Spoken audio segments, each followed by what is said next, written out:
23 నెలల పాలన పూర్తి చేసుకున్న కూటమి ప్రభుత్వం ఈరోజు ప్రజల్లో ఏ విధంగా ఉందో మీ అందరికి కూడా తెలుసు. భయపెట్టే పాలన పోయి భరోసా ఇచ్చే పాలన వచ్చింది అని ప్రజలందరూ కూడా చాలా సంతోషంగా ఉన్నారు.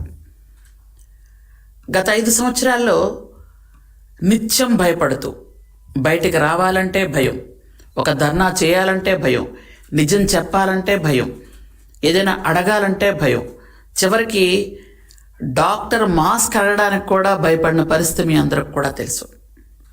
అలాంటి పరిపాలన నుంచి, విధ్వంస పరిపాలన నుంచి ఈరోజు అభివృద్ధిలోకి, వికాసంలోకి వచ్చింది అని అంటే ఈరోజు గౌరవ ముఖ్యమంత్రి నారా చంద్రబాబు నాయుడు గారు 23 నెలల పరిపాలన ప్రజల్లో ఒక తీపి గుర్తులుగా మిగిలిపోతున్నాయని చెప్పడానికి చాలా సంతోషంగా ఉంది. మనందరికి కూడా తెలుసు, గత 5 సంవత్సరాల్లో కరోనా కరోనా కరోనా అని 3 సంవత్సరాలు అలా నడిపేశారు. ఆ 3 ఏళ్లలో ఏ కార్యక్రమం చేయలేదు, కనీసం బయటికి కనిపించలేదు, చనిపోయిన వాళ్ళని పలకరించినటువంటి పాపాన కూడా పోలేదు. అలాంటి పరిపాలన నుంచి ఆ ఉన్న 2 సంవత్సరాలు కూడా ఇంకా మీకు తెలుసు, ఎవరికి కనిపించలేదు, వినిపించలేదు, ఒక మీటింగులు ఉండవు, కలెక్టర్ల కాన్ఫరెన్స్లు ఉండవు, ఒక క్యాబినెట్లు ఉండవు, ఏమీ ఉండవు, అంతా ఏకచక్రాధిపత్యం. అలా వెళ్ళినటువంటి పరిపాలన నుంచి ప్రజలు విసిగిపోయి ఈరోజు కూటమి ప్రభుత్వాన్ని ఎంతో అత్యద్భుతంగా గెలిపించిన సంగతి మనందరికి కూడా తెలుసు.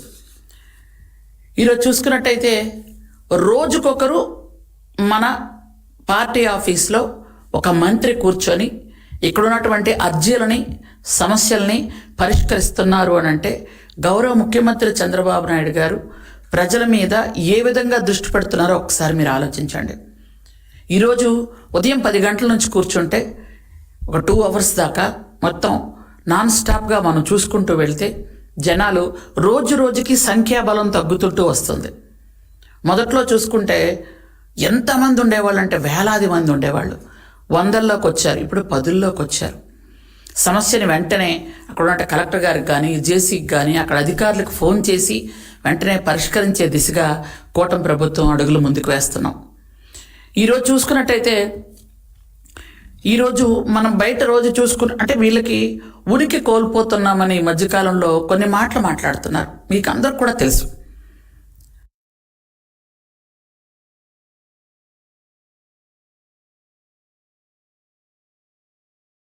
ఇద్దరు మాత్రమే అక్కడ జీవించడానికి 550 కోట్లు ఖర్చు పెట్టి ఒక ఋషికొండ మీద ప్యాలెస్ కట్టుకున్నటువంటి చరిత్ర.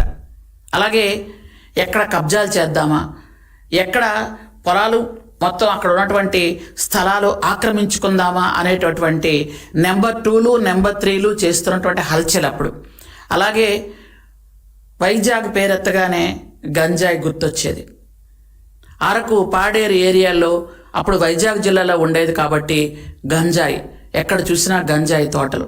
ఎందుకంటే వైజాగ్ చివరి జీ ఉంటే అది గంజాయిలా కనిపించేది అందరికీ. ఆ విధంగా వెళ్ళింది. అలాగే మనం చూసుకున్నట్టయితే ఉత్తరాంధ్రలోనే ఒక దళితుడిని చంపేసి డోర్ డెలివరీ చేశారు. ఉత్తరాంధ్రలోనే ఒక దళిత డాక్టరు ఒక మాస్క్ అడిగినందుకు వెంటనే ఆయన చనిపోయే విధంగా చేసినటువంటి పరిస్థితులు మనం అంతా కూడా చూసాం. ఈరోజు ఉత్తరాంధ్ర చూసుకోండి, ఆ రోజు మీరు ఋషికొండని బోడుకొండ కొట్టి 550 కోట్లతో మీరు ప్యాలెస్ కడితే ఈరోజు చూసుకున్నట్టయితే మనం వైజాగ్ అనగానే జీ అంటే మీ కాలంలో గంజాయి గుర్తొస్తే, మా కాలంలో వైజాగ్ జీ అంటే గూగుల్ గుర్తొచ్చే విధంగా మా లోకేష్ బాబు గారు చేశారని మేము గర్వంగా చెప్పుకోగలం. ఈరోజు గౌరవ ముఖ్యమంత్రి చంద్రబాబు నాయుడు గారు ప్రతి దేశ విదేశాల నుంచి పెట్టుబడులు తీసుకొచ్చే విధంగా లోకేష్ బాబు గారిని పూర్తి స్థాయిలో ఆ బాధ్యత అప్పచెప్పి తీసుకొచ్చే విధంగా మనం చూస్తున్నాం. ఈరోజు చూసుకున్నట్టయితే అరకు, పాడేరులో చూసుకున్నట్టయితే గంజాయి పూర్తిగా నిర్మూలనయ్యి కాఫీ తోటలు పండించే విధంగా మనం ముందుకు వెళ్తున్నాం. ఎందుకంటే భోగాపురం ఎయిర్పోర్ట్, భోగాపురం ఎయిర్పోర్ట్ని అలా కట్టేస్తున్నాం ఇలా కట్టేస్తున్నాం అని ఎన్నో కోతలు కోసినటువంటి గత పాలకులు భోగాపురం ఎయిర్పోర్ట్ పట్టించుకోకుండా వదిలేస్తే ఈరోజు భోగాపురం ఎయిర్పోర్టు 2,200 ఎకరాల్లో పూర్తి చేసి అల్లూరి సీతారామరాజు ఇంటర్నేషనల్ ఎయిర్పోర్ట్గా ఈరోజు నామకరణం చేసి